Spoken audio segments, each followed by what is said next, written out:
పచ్చి అబద్ధాలు మీరు ఎన్ని చెప్పినా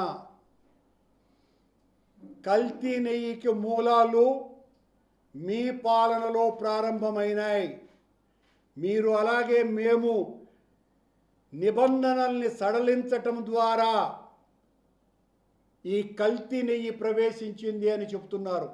నిబంధనల్ని సడలించటం ద్వారా వచ్చినటువంటి ఒక్క ఛాలెంజ్, మళ్ళీ ఒక్క డైరీ సంస్థను చూపండి. మీరు నిబంధనల్ని మీరు కఠినతరం చేసినప్పుడు వచ్చినటువంటివే Indapur dairy, Harsh fresh dairy అని పిలువబడేటువంటి బోలే బాబా డైరీ కూడా. నేను టీటీడీ అధ్యక్షుడైన తర్వాత నిబంధనల్ని కఠినతరం చేసిన తరువాతనే ఏఆర్ డైరీ అన్నది కూడా వచ్చింది. అంటే సులభతరం చేయటం మూలంగా ప్రయోజనం పొందినటువంటి డైరీ సంస్థ ఒక్కటి కూడా లేదు. దీన్ని మీరు నిరూపించాలా ఛాలెంజ్ చేస్తున్నా. నిబంధనల్ని సడలించడానికి కేంద్ర ప్రభుత్వం తీసుకున్నటువంటి ఆర్థిక విధానాలు మాత్రం తప్ప మరొకటి కాదు.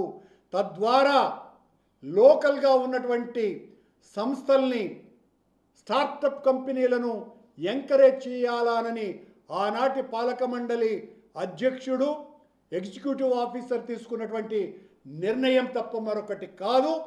ఆ కారణంగా వచ్చినటువంటి సంస్థ ప్రత్యేకమైనటువంటి లాభం పొంది నెయ్యిని కల్తీకి వాడటంలో అసమర్థ కంపెనీ ఇది వచ్చిందేనని మీరు నిరూపిస్తే దేనికైనా సిద్ధంగా ఉన్నామని ఛాలెంజ్ విసురుతున్నా.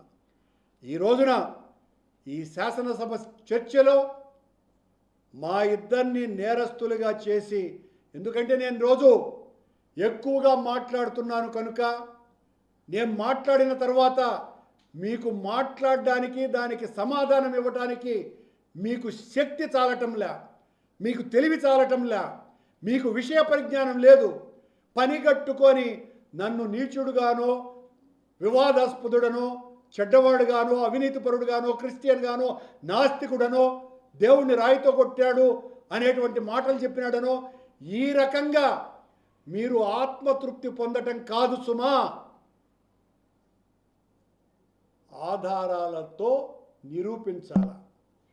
ఎక్కడ ఏ రకమైనటువంటి మీరు ఈ రోజున ఏదైతే శాసనసభలో కల్తీ జరిగింది అని చెబుతున్నటువంటి ఈ సంస్థలన్నీ అగ్రభాగం మీ హయాంలో వచ్చినటువంటివే.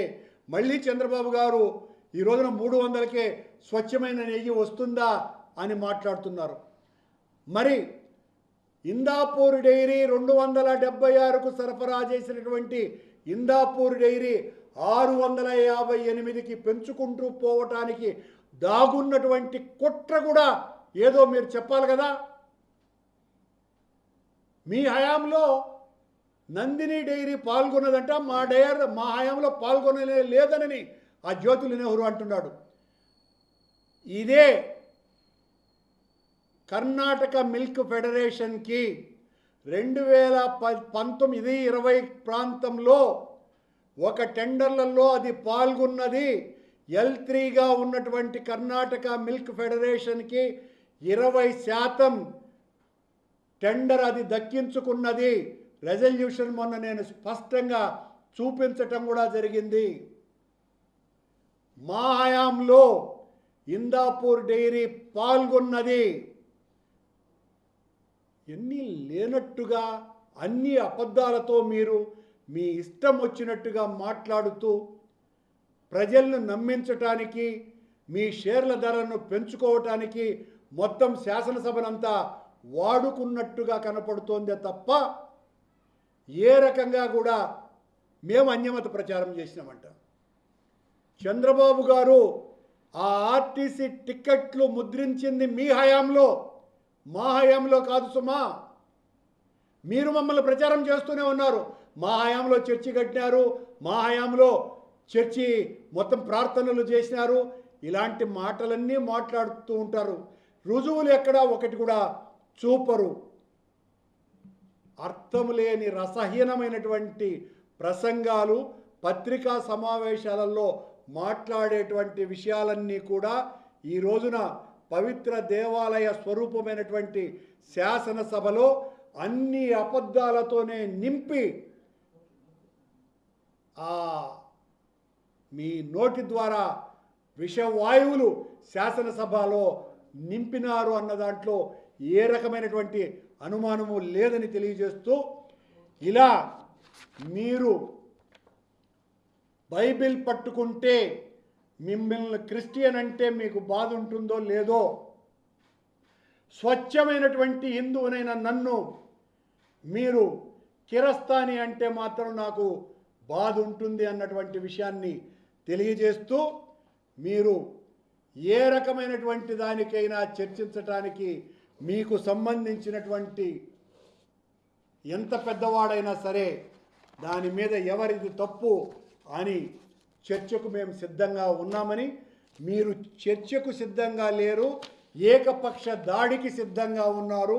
మమ్మల్ని ఏక సభ్య కమిషన్ ద్వారా నన్ను సుబ్బారెడ్డిని నేరస్తుడు అని ఈ రోజు నుంచి రోజు ప్రచారం చేసి వాళ్ళిద్దరే దోషులు అని ప్రకటిస్తారు అన్న విషయాన్ని కూడా ఈ హిందువులకు సభ్య సమాజానికి తెలియజేస్తూ, ఎంత పచ్చి మోసాన్ని సాక్షాత్తు సుప్రీంకోర్టు నియమించినటువంటి సిట్ ఇచ్చినటువంటి నివేదిక మీదే నమ్మకము లేనటువంటి చంద్రబాబు గారి ప్రభుత్వం 1 సంవత్సరం పాటు 8 రాష్ట్రాలలో మొత్తం వందలాది మందిని విచారణ చేసి కొన్ని వందల మంది పోలీసులతో విచారణ జరిపి 36 మందిని దోషులుగా ప్రకటించినటువంటి సిట్ ఇచ్చినటువంటి ఛార్జ్ షీట్నే తప్పుబట్టి